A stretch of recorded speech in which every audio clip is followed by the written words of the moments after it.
So, one of the challenges that I've faced in trying to live life by invitation has been the idea that normal or simple invitations are not enough.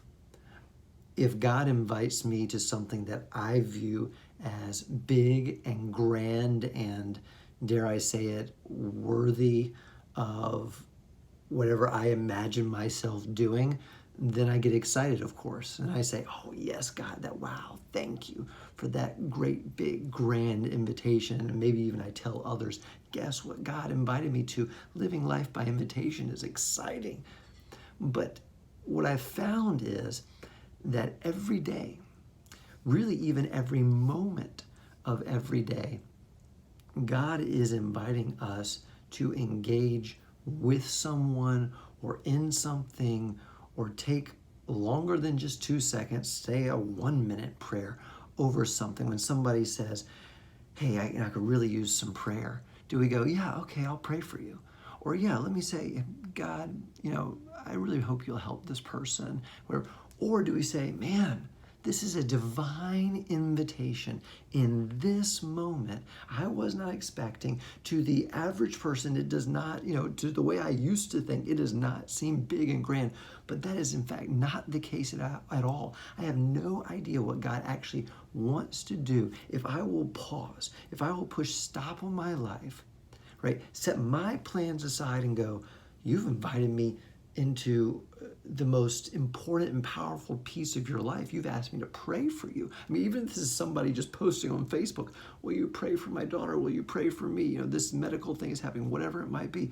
Okay, God, I don't know if in this moment, if I dig into prayer and I consider this a divine invitation in this moment, if this is the moment where I pray and heaven and earth just totally shift, and maybe this person is healed or who knows what. But if I skip over the normal and simple invitations, only looking for the big ones, then I think I miss out on a lot. It's interesting in Mark chapter 9, we talked about before, it's the transfiguration.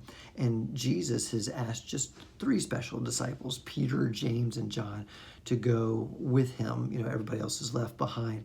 And Peter gets so excited when Moses and Elijah come down and Jesus gets all sparkling white, shiny white.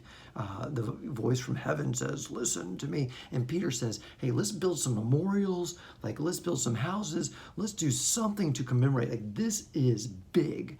This is special. This deserves, Peter is saying, my time, my attention, my energy, my back-breaking, sweaty work to build these memorials out of whatever he's going to build it with. This is worth stopping for. But in Matthew chapter 26, when Jesus invites those 3, just those 3 as well, Peter, James, and John, to go with him, to pray. This is right before he's going to be arrested. Much more crucial time. I mean, not that, one is more than the other ever. It's all kind of the same. But anyway, a very important time, right? Peter totally misses it, right? We know the story. Jesus goes away to pray. He asks them to stay with him, to stay up with him, to pray with him just for an hour, he says to them. Couldn't you just stay awake for an hour? And every single time, it happens 3 times, they fall asleep. Isn't this incredible? Peter is one of 3 invited to be with Jesus in prayer right before he's going to be arrested, right before he's to be crucified. And Peter just thinks it's a normal, simple invitation. Oh, Jesus prays all the time. Jesus prays through the night so often. This is such a normal, simple, everyday thing. It's not a special invitation, and therefore Peter misses it. Peter sees the big thing because he sees himself in the big thing. But he misses the really big thing because it looks so simple and average and normal. And he just doesn't get excited about that. Here's the challenge for me and for you. If we're going to live life by invitation, it can't just be about waiting for the big invitations.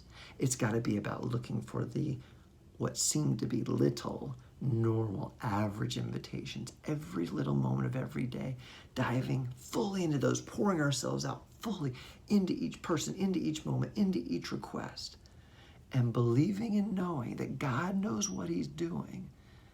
And yeah, we don't have to have big things come out of them, but big things will, because God is inviting us into extraordinary things, especially when they look ordinary to us.